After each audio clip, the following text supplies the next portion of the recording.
नमस्कार दोस्तों, आरजेडी के मुखिया लालू प्रसाद यादव को चारा घोटाले के 5वें मामले में दोषी करार देने के बाद एक बार फिर से लालू यादव की मुश्किलें बढ़ने जा रही हैं। अब एक और मामले को लेकर लालू यादव के केस में ईडी की एंट्री हो चुकी है। क्या है पूरा मामला, क्यों ईडी की एंट्री हुई है, आपको पूरे मामले के बारे में बताएंगे। वहीं आपको बता दें, बिहार एनडीए सरकार में शामिल एवं हम के मुखिया जीतन राम मांझी एक बार फिर सुर्खियों में है। जीतन राम मांझी ने एक बार फिर से नीतीश कुमार के इस फैसले पर कड़ा सवाल उठा दिया है। कहा कि सीएम नीतीश कुमार के इस फैसले के कारण बिहार बर्बाद हो रहा है, जिसके बाद जेडीयू ने मांझी पर पलटवार किया है। वहीं बिहार महागठबंधन दल में शामिल अब कांग्रेस ने आरजेडी को चुनौती देनी शुरू कर दी है। कहा कि तेजस्वी यादव को बिहार का मुख्यमंत्री नहीं बनने देंगे। चेतावनी देते हुए कहा कि वक्त रहते सुधर जाइए, वरना ये बड़ा कदम उठाना पड़ेगा। क्या कहा है कांग्रेस ने, आपको उनका पूरा बयान बताएंगे।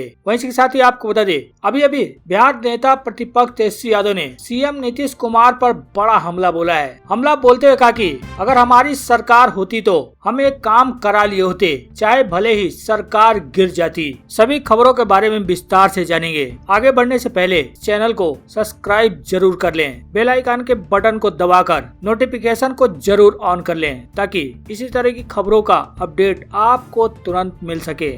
जी आपको बता दें, चारा घोटाले के 5वें मामले में दोषी करार दिए जाने के बाद अब लालू यादव पर ईडी शिकंजा कस सकती है। अब ईडी ने मनी लॉन्ड्रिंग के मामले में 45 लोगों पर केस दर्ज किया है। बता दें, करीब 950 करोड़ रुपए के चारा घोटाले मामले में आरजेडी सुप्रीमो लालू प्रसाद यादव की मुश्किलें और भी बढ़ सकती है। सीबीआई के स्पेशल कोर्ट पहले ही चारा घोटाले के सभी 5 मामलों में लालू यादव को दोषी करार दे चुकी है और कुछ ही घंटों बाद उन्हें सीबीआई की स्पेशल कोर्ट सजा सुनाएगी। मीडिया सूत्रों की माने तो लालू यादव को लगभग 7 साल की सजा हो सकती है। लेकिन अब डोरंडा कोषागार से अवैध निकासी मामले में सजा से पहले ही चारा घोटाले के 2 मामलों में ईडी ने मनी लॉन्ड्रिंग की धाराओं में अलग अलग केस दर्ज किया है। प्रवर्तन निदेशालय के एंट्री से लालू यादव की मुश्किलें और भी बढ़ सकती हैं, क्योंकि ईडी की टीम मनी लॉन्ड्रिंग एंगल समेत आय से अधिक संपत्ति एंगल को भी जांचेगी। दोनों मामलों में चूंकि लालू यादव को सजा सुनाई जा चुकी है, ऐसे में उनकी प्रॉपर्टी को अटैच भी किया जा सकता है। बता दें, कोर्ट ने दोनों मामले में कुल 56 अभियुक्तों को सजा दी थी। कुछ अभियुक्तों के दोनों ही मामलों में शामिल होने की वजह से अभियुक्तों की वास्तविक संख्या 45 है। इसलिए ईडी ने पहले चरण में सिर्फ 45 लोगों को ही अपने प्राथमिकी में नामजद अभियुक्त बनाया है। जाँच के अगले चरण में मृत अभियुक्तों और अप्रूवर के मामले को शामिल किया जाएगा। बता दें कि पहले भी सीबीआई की रांची स्थित विशेष कोर्ट ने ईडी को आदेश दिया था कि इन अभियुक्तों ने जनवरी 1990 के बाद जो भी चल अचल संपत्ति बनाई है उसे जब्त करे। बता दें, चारा घोटाले के जुड़े 4 मामलों में करीब 14 साल की सजा सुनाई गई थी। ये मामले दुमका, देवघर और चाईबासा कोषागार से जुड़े थे। सजा के साथ साथ लालू यादव पर 60 लाख का जुर्माना भी लगाया गया था। फिलहाल लालू यादव इन सभी मामलों में जमानत पर बाहर हैं, लेकिन अब 5वें मामले में दोषी ठहराए जाने के बाद उन्हें जेल भेज दिया गया है। वहीं आपको बता दें, बिहार एनडीए सरकार में शामिल जीतन राम मांझी ने अब सीएम नीतीश कुमार के फैसले पर सवाल उठाया है। जी हां, बिहार के पूर्व मुख्यमंत्री एवं हम के मुखिया जीतन राम मांझी ने एक बार फिर से अपनी सरकार की नीतियों पर सवाल खड़े किए हैं। मांझी का कहना है कि नीतीश सरकार की बालू और शराब नीति से अपराध और अपराधियों का मनोबल राज्य में बढ़ता जा रहा है। सरकार को इसमें संशोधन करने की आवश्यकता है। मांझी का कहना है कि बालू और शराब की वजह से पूरा बिहार बर्बाद हो रहा है। मांझी का कहना है कि शहीद वीरेंद्र पासवान अपनी बेटी की शादी की खरीदारी छोड़कर ड्यूटी करते हुए शहीद हुए हैं। इस हत्याकांड में बालू तस्करों की संलिप्तता की भी जांच होनी चाहिए। शहीद के परिजन सीबीआई जांच की मांग कर रहे हैं, लेकिन हमें अपने राज्य की पुलिस पर भी पूरा भरोसा है। मांझी का कहना है कि इस मामले को लेकर वो मुख्यमंत्री से बात करेंगे। हालांकि मांझी द्वारा सरकार की नीतियों पर सवाल उठाए जाने पर जेडीयू ने जवाब दिया है। जहाँ जीतन राम मांझी के आरोप पर नीरज कुमार बबलू का कहना है कि शराब नीति और बालू नीति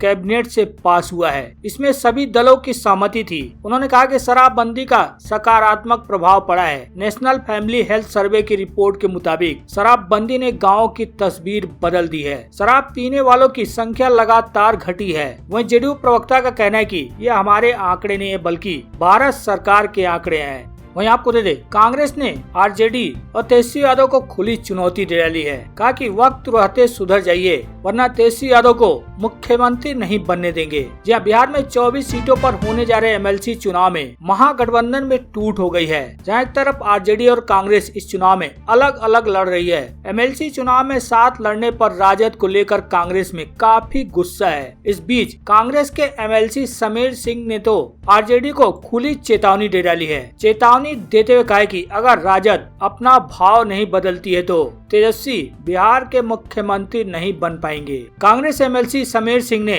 आरजेडी के खिलाफ हमला बोलते हुए कहा कि कांग्रेस पार्टी ने बिहार में राजद को अपना बड़ा भाई का दर्जा दिया है, लेकिन राष्ट्रीय जनता दल ने कांग्रेस को ठेंगा दिखा दिया है। उन्होंने चेतावनी देते हुए कहा कि कांग्रेस से खटास करने का मतलब पता चल जाएगा। चेतावनी देते हुए कहा कि 2025 में भी जब तेजस्वी यादव मुख्यमंत्री बनने से वंचित रह जाएंगे, तब उन्हें कांग्रेस की अहमियत का अंदाजा लगेगा। उनका कहना है कि भले ही राजद का जनाधार बिहार में कांग्रेस से अधिक है और हम इस बात को मानते भी हैं, लेकिन अगर कल हम बढ़ जाएंगे, एक किसी ने नहीं देखा है। उन्होंने कहा कि अभी बड़े भाई की भूमिका में आरजेडी है, इसलिए उनको मुख्यमंत्री पद देना हमें स्वीकार किया है, लेकिन अगर छोटे भाई का दर्जा कांग्रेस को दे रहे हैं तो छोटे भाई को प्यार करना, स्नेह करना उनका फर्ज बनता है। वहीं आपको दे, तेजस्वी यादव ने नीतीश सरकार पर बड़ा हमला बोला है। कहा चाहे सरकार गिर जाती, लेकिन हम एक काम करा लिए होते। जी हाँ, बिहार विधानसभा में नेता प्रतिपक्ष तेजस्वी यादव जाति जनगणना को लेकर एक बार फिर से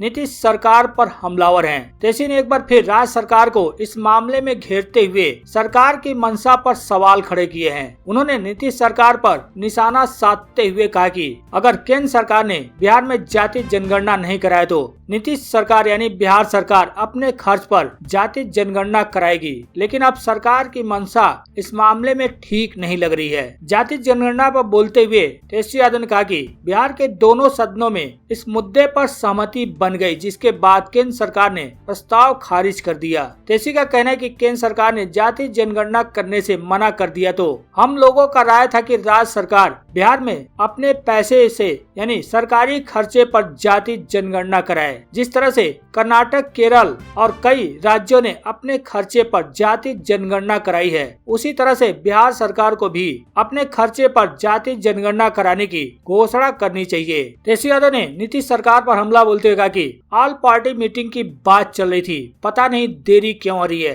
क्या कारण है, सब लोग जानते हैं। उन्होंने कहा कि लेकिन कहीं नहीं कहीं सरकार की मंशा ठीक नहीं है। साथ ही उन्होंने कहा कि अगर बिहार में मेरी सरकार होती तो अब तक जाति जनगणना करा लिए होते, उसके बाद चाहे सरकार गिर जाती तो गिर जाती। वहीं दूसरी तरफ नीतीश कुमार और प्रशांत किशोर की अचानक से मुलाकात से बिहार में जो सियासी हलचल बढ़ी, उस पर अब तेजस्वी यादव ने तंज कसते हुए बड़ी सलाह दे दी है। जी हाँ, राजद नेता तेजस्वी यादव ने मुख्यमंत्री नीतीश कुमार के दिल्ली प्रवास के दौरान राजनीतिक रणनीतिकार प्रशांत किशोर के साथ हुई मुलाकात पर कहा कि नीतीश कुमार किससे मिलते हैं ये उनका काम जाने। तेजस्वी का कहना है कि बिहार में रोज हत्या, अपहरण, माफियाओं का जुल्म हो रहा है। नीतीश जी अगर उनके पीड़ितों से मिल लेते तो ज्यादा अच्छा होता। किसी पीड़ित परिवार से उनको मिलना नहीं है, फिर भी नीतीश कुमार किससे मिलते हैं, नहीं मिलते, यह क्या मायने रखता है। बता दे, बिहार के मुख्यमंत्री और राजनीतिक रणनीतिकार प्रशांत किशोर शुक्रवार को दिल्ली में मिले। इस मुलाकात की पुष्टि खुद नीतीश कुमार ने दिल्ली में की। मुख्यमंत्री नीतीश कुमार का कहना था कि प्रशांत से आज का नहीं बल्कि पुराना रिश्ता है। हालांकि उन्होंने कहा कि इस मुलाकात का कोई खास मतलब नहीं है। वहीं प्रशांत किशोर ने इस मुलाकात को लेकर कहा कि ये शिष्टाचार के तहत मुलाकात थी, क्योंकि जब नीतीश कुमार पिछले महीने कोरोना से ग्रसित हो गए थे तब उनसे हाल चाल लेने के लिए बातचीत हुई थी। प्रशांत किशोर का कहना है कि इस मुलाकात के लिए नीतीश कुमार ने इच्छा प्रकट की, राजनीति से इसका दूर दूर तक कोई लेना देना नहीं है। लेकिन वहीं नीतीश कुमार ने जैसे इस मुलाकात को सार्वजनिक किया, इससे साफ है कि वो फिलहाल भाजपा की तरह से हर मुद्दे पर आक्रामक रवैये के कारण एक संदेश भी भेजना चाहते हैं। नीतीश कुमार के नजदीकियों की माने तो प्रशांत किशोर के लिए जनता दल यूनाइटेड यानी जेडीयू में कोई जगह फिलहाल तो नहीं है, लेकिन पिछले विधानसभा चुनाव में पहले के मुकाबले कम सीटें होने के बाद सबने उनकी कमी महसूस जरूर की है। उनका कहना है कि अगर वो साथ होते तो शायद तीसरे नंबर की पार्टी जेडीयू नहीं होती। वहीं तेजस्वी यादव ने हमले के साथ साथ कहा कि बिहार के युवाओं ने राजद का साथ दिया है। मौजूदा सरकार ने 1-2 सीट में गड़बड़ी कर राजद को सत्ता से बाहर कर दिया। तेजस्वी यादव ने सीट बंटवारे पर कुछ लोगों की नाराजगी पर भी साफ कह दिया कि सीट बंटवारे में नाराजगी न दिखाएं, पार्टी सभी को देख कर चल रही है। पार्टी को मजबूत करने के लिए नेतृत्व हमेशा बदलते रहना चाहिए। जो पार्टी में मेहनत करेगा उसको पार्टी का नेतृत्व करने का मौका मिलेगा।